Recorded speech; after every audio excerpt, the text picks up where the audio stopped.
نہیں لکھا ہوا ہے کہ مزار بناؤ. یہاں تک کہ اللہ کے رسول محمد صلی اللہ علیہ وسلم نے کہا کہ کوئی بھی قبر پکی نہیں ہونا چاہیے، اگر پکی ہے تو اس کو زمین سے نش کرنا چاہیے. یہ سبز گنبد بھی توڑ دیا جائے، قبر پہ گنبد بنانا منع ہے، اور بالکل صحیح بات ہے، منع ہے، قبر پہ گنبد بنانا منع ہے، تو توڑ دیا جائے. علماء اپنے اپنے ہیلے بیان کریں گے، ہر علماء اپنے اپنے ہیلے بیان کریں گے. کیا حضور صلی اللہ علیہ وسلم کے لیے کوئی خصوصیت؟ حضور صلی اللہ علیہ وسلم کے لیے کوئی خصوصیت نہیں. اور یہ گنبد بنانے والے یہ بدعتی شریفی حضور صلی اللہ علیہ وسلم کے لیے کوئی خصوصیت نہیں. اور یہ گنبد بنانے والے یہ بدعتی شریفی تھے. اور یہ 7ویں صدی ہجری اور 6ٹھی صدی کے آخر میں یہ گنبد تعمیر ہوئی، اور اس کے اوپر پہلے بلو کلر تھا، پھر ترکیہ حکومت نے اس کے اوپر گرین کلر لگایا جس کو گنبد خضرا کہا جاتا ہے. تو اس کے توڑنے کا حکم اللہ کے رسول صلی اللہ علیہ وسلم نے دیا ہے، بے شک دیا ہے.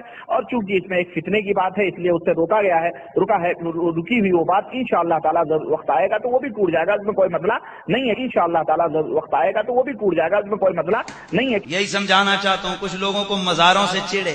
دیکھیں جی ضرورت نہیں ہوتی ہے، اوپر چھت ڈال دینا، یہ کر دینا، وہ کر دینا. اچھا یار صحابہ سے پوچھتے، صحابہ کرام کیا مزار بنائیں گے کہ نہیں بنائیں گے؟ بخاری شریف، کیا بولا میں نے؟ بخاری شریف کی حدیث ہے.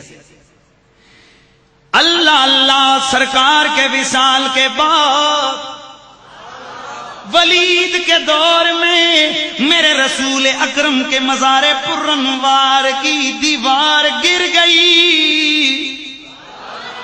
سرکار کے مزار کی سرکار کے مزار کی دیوار گر گئی. سرکار کے مزار کی دیوار گر گئی. ولید نے آرڈر دیا گہری دیوار بنیادیں کھودو اور اچھا سا مزار بناؤ.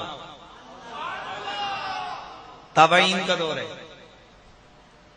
اللہ اللہ ولید کے کہنے پر اس جگہ سے کھدائی شروع کر دی گئی. اچانک کھدائی کرتے کرتے ایک پاؤں باہر نظر آنے لگ گیا. ایک انسانی پاؤں باہر نکلا قبر سے باہر. تو ہر طرف یہ شور مچ گیا کہ رسول اللہ کا قدم ہے، رسول اللہ کا قدم ہے، رسول اللہ کا قدم ہے. حضرت عروہ بن زبیر آپ آئے، آپ نے جب دیکھا لوکیشن دیکھی، سارے معاملات دیکھے، اپنے ابا سے سب کچھ تو پوچھا ہوا تھا، سیدہ عائشہ سے تو سب کچھ پوچھا ہوا تھا. آپ نے دیکھ کے فرمایا یہ رسول اللہ کا قدم نہیں ہے، بل ھذا قدموں ھذہ قدموں عمر بن الخطاب، اور یہ رسول اللہ کا پیر نہیں ہے، یہ عمر فاروق کا پیر ہے. کتنے عرصے بعد نکلا؟ 100 سال کے بعد نکلا. 100 سال کے بعد نکلا. ابھی سمجھ نہیں آئی تجھے؟ کتنے عرصے کے بعد نکلا؟ 100 سال کے بعد.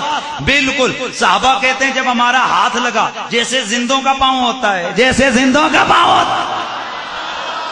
تابعین کہتے ہیں ایسے لگا جیسے زندوں کا پاؤں ہوتا ہے. میں نے پوچھا ابے بے ادب ٹولا اتنا بتاؤ، یہ تو صدی کے قریب وقت گزر گیا وصال کے بعد، ان کا مزار بننے کے بعد یہ جو آج پاؤں ظاہر ہوا یہ کس کا ہوا؟ بخاری کہتی ہے حضرت عمر کا ہوا. بخاری کوئی اور کتاب نہیں، بخاری. یہ وہی بخاری ہے جسے تو صبح بھی پڑھتا ہے، جسے تو شام بھی پڑھتا ہے. یہ وہی بخاری ہے جسے پڑھ کے تجھے بخار آ جاتا ہے، پیار نہیں آتا. بخاری یہ وہی بخاری کہہ رہی ہے کہ پاؤں ظاہر ہوا کس کا؟ جناب حضرت سیدنا فاروق اعظم کا. 100 سال کے قریب وقت گزر گیا، 100 سال کے قریب وقت گزر گیا، لیکن پاؤں سلامت ہے. اور بابا ذرا سمجھو، پہلی بات تو یہ کہ مزار کی دیوار گری، اس کا مطلب ہے کہ مزار 12ویں 13ویں صدی والوں نے نہیں بنائے، پہلی صدی والوں نے بنائے تھے.